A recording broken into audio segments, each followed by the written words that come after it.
Prince Harry and Meghan Markle's betrayals of the royal family have closed the doors on Prince Archie and Princess Lilibet ever becoming working royals. The Sussexes stepped down as working royals in 2020 and moved to Montecito 3 months after that. The couple have since made big claims of mistreatment at the hands of the royals during their Netflix docuseries, Interview with Oprah, and Harry's memoir Spare. Royal insider Lee Cohen believes their actions have made their return to the firm impossible, and their children will likely never be able to serve the British monarchy as working royals due to their parents, Prince Harry and Meghan Markle's unforgivable attacks and betrayals towards the royal family, which would make any such prospect a recipe for disaster. Harry and Meghan should never be welcomed back to royal service after the appalling behaviour, as they're untrustworthy and unsuitable. Lee Cohen exclusively told Express.co.uk, with their unforgivable attacks, betrayals and appalling behaviour vis-a-vis the royal family, the Sussexes will never and should never be welcomed back to royal service as a couple, no matter how small the bench is for available working royals.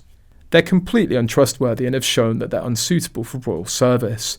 Mr. Cohen also touched down on the possibility that Archie and Lilibet could ever return to the UK as working royals.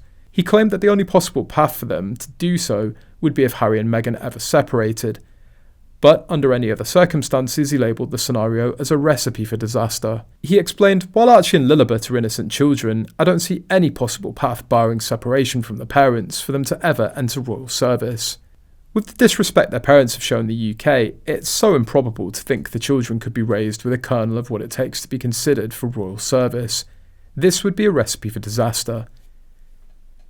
But a source said that if the two invisible kids do appear in London, they should be required to have DNA tests done immediately. Born via surrogate, doesn't a prince or princess make? Clearly, there are no medical records for Meghan Markle since she wasn't pregnant. Richard Bradford, whose wife is a Portland hospital nurse, said that his wife didn't deliver Archie, but the Sun never contacted them to see if she had. Typical shabby journalism, whereas the Daily Mail rang him the day before to check and he was able to tell them that she hadn't delivered Archie. Meanwhile, Meghan and Harry said that their royal baby was delivered by Britain's poshest doctor, the Countess of Bradford. So much secrecy surrounding Archie's delivery, and showing him to the world was so sketchy.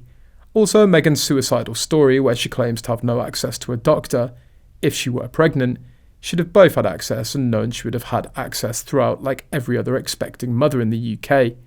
She didn't ad-lib this part of the story, she worked on this lie with both Harry and Oprah.